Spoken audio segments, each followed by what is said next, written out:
श्याम एक लालची इंसान था। उसके पास एक बहुत ही मेहनती और तंदुरुस्त बैल बल्लू था। श्याम बल्लू बैल को हमेशा मारता रहता था। उसकी बिल्कुल भी कदर नहीं करता था, क्योंकि वो सिर्फ खेत जोतने के काम ही आता था। और बल्लू के अलावा उसके पास 2 गायें भी थी, जिनका नाम उसने चिंकी और पिंकी रखा हुआ था।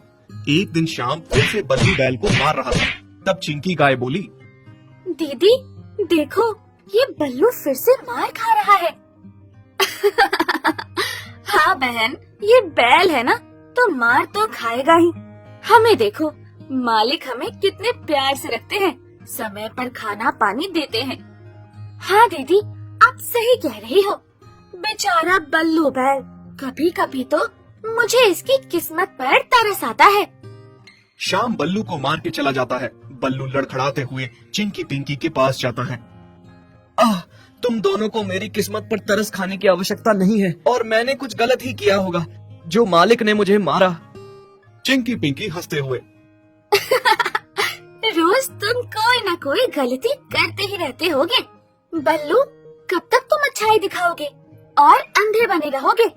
अब तो मान लो, मालिक तुमसे प्यार नहीं करता, क्योंकि तुम किसी लायक नहीं हो। बस बहुत हुआ, ज्यादा मत बोलो। तुम दोनों तो घर में रहती हो, मुझे देखो, मैं बाहर जाकर खेतों पे कितनी मेहनत करता हूँ। बड़ी आई मुझे बोलने वाली कि मैं किसी काम का नहीं हूँ। ये कहते हुए बल्लू लड़खड़ाते हुए वहाँ से चला जाता है। अगले दिन श्याम का दोस्त उसके घर आता है और बल्लू के घाव को देखकर वो कहता है, अरे श्याम, तेरे पास 3 ही तो जानवर हैं, और तुम उन तीनों जानवरों में इतना भेदभाव क्यों करते हो? बेचारे इस बैल की क्या गलती है? तू इसे सूखा चारा देता है और गाय को ताजा अच्छी अच्छी हरी घास खिलाता है, और तूने इसे मार मार कर घायल भी कर रखा है। अरे तू क्या पागल है? इस बैल को मैं हरी हरी घास खिलाकर क्या करूंगा? इसको करना ही क्या है? जितनी ताकत इसे चाहिए उतनी इसे सूखी घास को खाकर मिल जाती है। आखिर इसे खेतों में जोतना ही तो है, और ये किसी काम का नहीं है। और ये गाय तो मुझे ज्यादा से ज्यादा दूध देगी। अरे भाई श्याम, तू तो बड़ा ही लालची इंसान है और मतलबी भी। बल्लू बैल बेचारा खेत जोतने के काम आता है, तो तू उसके साथ इतना दुर्व्यवहार करता है। और गाय तुझे दूध देती है तो तू उनका ध्यान रखता है। कल को अगर तेरी गाय दूध देना बंद कर देती तो तू इनके साथ भी ऐसा ही करेगा, है? हाँ, मैं ऐसा ही करूंगा। अब तुम अपना काम करो और मुझे मेरा करने दो। श्याम का दोस्त वहाँ से चला जाता है। उसी रात ज्यादा जख्मी होने के कारण बेचारा बल्लू बीमार हो जाता है और वो पूरी रात दर्द से तड़पता है। अगली सुबह शाम उसे खेत जोतने के लिए ले जा रहा था। बल्लू खेत नहीं जोत पाता, जिसकी वजह से श्याम उसकी दोबारा से बहुत पिटाई करता है और उसे डंडे ही डंडे बजाता है। बल्लू खेत में ही गिर जाता है और अपने मन में कहता है, हे भगवान, मैंने क्या बुरे कर्म किए थे जो तूने मुझे बैल बनाकर इस दुनिया में भेजा। अगर मुझे जानवर ही बनाना था तो गाय बना देता, कम से कम मालिक मेरी कदर तो करते। और आज मेरी तबीयत खराब होने की वजह से मैं हिल भी नहीं पा रहा, तो मालिक ने मुझे इतनी बुरी तरह से मारा, और मेरी तबीयत भी इनके सही से खाना ना देने और ज्यादा मारने के कारण खराब हुई है। बल्लू भगवान से ये सब कह रहा था और अपना दुख बता रहा था। उसके आंसू टपक रहे थे। इतने में ही पिंकी चिंकी वहाँ घूमते हुए आती हैं और उससे कहती हैं, अरे बल्लू, तो क्यों रो रहा है? तुम बैलों की तो यही जिंदगी होती है। तुम्हें पीटा भी जाता है और मजदूरों की तरह तुमसे काम भी करवाया जाता है, और हम गायों को लोग पूजते हैं और अच्छा खाना देते हैं। बल्लू, तेरे रोने से क्या ही हो जाएगा? कौन सा मालिक तुझे हमारी तरह प्यार करने लगेगा? चल अब चुप हो जा। हाँ, अगर मैं किसी काम का नहीं हूँ तो क्या मालिक मेरे साथ ऐसा व्यवहार करेंगे? चलो माना कि मैं उन्हें ऐसा खास फायदा नहीं दे रहा हूँ, लेकिन काम तो मैं भी करता हूँ ना। कड़ी दोपहर में जाकर इतना बड़ा खेत जोतता हूँ, ये क्या कोई आम बात है? तुम दोनों कर पाओगी? तुम दोनों मिलकर भी नहीं कर पाओगी, और मैं अकेला करता हूँ, तो क्या इसमें मालिक का फायदा नहीं है? पर हाँ, इससे उन्हें पैसे नहीं मिलते, इसलिए मालिक मेरी बिल्कुल कदर नहीं करता। खैर कोई बात नहीं, मालिक भले ही मुझसे प्यार न करे, पर मैं मालिक को बहुत प्यार करता हूँ। दोनों गायें बल्लू की बात सुनकर जोर जोर से हंसने लगती हैं, और बल्लू रोता रहता है और ऊपर वाले से अपना दुख कहता रहता है। एक दिन गांव में बहुत तेज तूफान आता है और लोगों के घर उजड़ जाते हैं, और तूफान के साथ साथ ही गांव में बहुत तेज बाढ़ भी आने वाली होती है।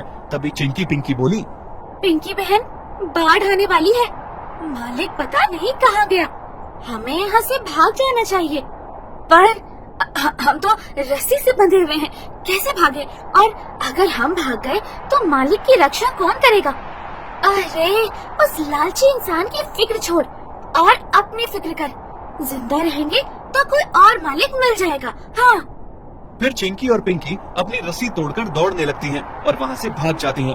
परंतु बल्लू अपने मालिक को छोड़कर नहीं भागता। थोड़ी देर में मालिक जैसे ही तूफान में घर आता है, अरे मेरी गाय कहाँ चली गई? लगता है तूफान का एहसास होते ही वो भाग गई। चलो इस बल्लू को भी खोल देता हूँ और इसे भी लेकर चलता हूँ। मालिक बल्लू की रस्सी खोल देता है, पर तुरंत ही वहाँ बाढ़ आ जाती है। तब बल्लू मालिक को बाढ़ में बहता देख उसे अपनी पीठ पर बैठाकर दौड़ने लगता है। बल्लू खुद बाढ़ में डूबने वाला होता है। तब वो भगवान से प्रार्थना करता है, हे भगवान, तूने आज तक मुझे कुछ नहीं दिया। मैं तुझसे अपने सारे दुख बताता हूँ, लेकिन कभी तूने मेरी बात नहीं सुनी। तूने मुझे जैसा भी बनाया, आज कम से कम मुझे इस काबिल तो बना दे कि मैं अपने मालिक की रक्षा कर सकूं। मुझे कुछ ऐसा वरदान दे भगवान कि मैं अपने मालिक की जान बचा सकूं, क्योंकि अगर ये मर गए तो मैं अपने आप को कभी माफ नहीं कर पाऊंगा। ये कहते ही बल्लू पानी में पूरा डूब जाता है, पर उसका मालिक जो उसकी पीठ पर बैठा था अभी तक वो सुरक्षित था। पानी के अंदर बल्लू को एक आवाज सुनाई देती है, बल्लू, तुम्हारी इस बात से हम प्रसन्न हैं। जिस मालिक ने तेरे साथ इतना दुर्व्यवहार किया, तुमने उसकी जान बचाने के लिए अपनी जान खतरे में डाल दी। तेरे जैसा जानवर पाकर इसे धन्य होना चाहिए। तुम नेक दिल जानवर हो, इसलिए मैं तुम्हें वरदान देता हूँ कि आज से तुम्हारे पास जादुई पंख होंगे, जिससे तुम उड़ सकते हो। और हमेशा याद रखना, तुम किसी से कम नहीं हो। तभी बल्लू के पंख आ जाते हैं और वो पानी से ऊपर आ जाता है और उड़ने लगता है। उड़ते उड़ते दूसरे शहर चला जाता है और अपने मालिक की जान बचा लेता है। मालिक को अपने किए पर बहुत पछतावा होता है और वो बल्लू से कहता है, मुझे माफ कर दे बल्लू, मैंने तेरे साथ इतना दुर्व्यवहार किया, तुझे इतना मारा पीटा, तुझे ढंग से खाने को भी नहीं दिया, फिर भी तूने मेरी जान बचाई। तूने अपना फर्ज निभाया और जिन गायों को मैं पूछता था उन्हें अच्छा अच्छा खाना खिलाता था, उन गायों ने मुझे मुड़कर भी नहीं देखा। मुझसे बहुत बड़ी गलती हो गई कि मैंने जानवरों में इतना फर्क किया। आज के बाद मैं ऐसा नहीं करूंगा। मैं अपने हर जानवर को बराबर प्यार करूंगा। ये बात सुनकर बल्लू खुशी के मारे फिर से रोने लगता है। बल्लू के जादुई पंखों की वजह से उसकी और बाकी सभी बैलों की अब लोग कदर करने लगे और उस दिन के बाद से शाम ने भी जानवरों को बराबर प्यार दिया। सबको हरा हरा ताजा ताजा खाना खिलाने लगा।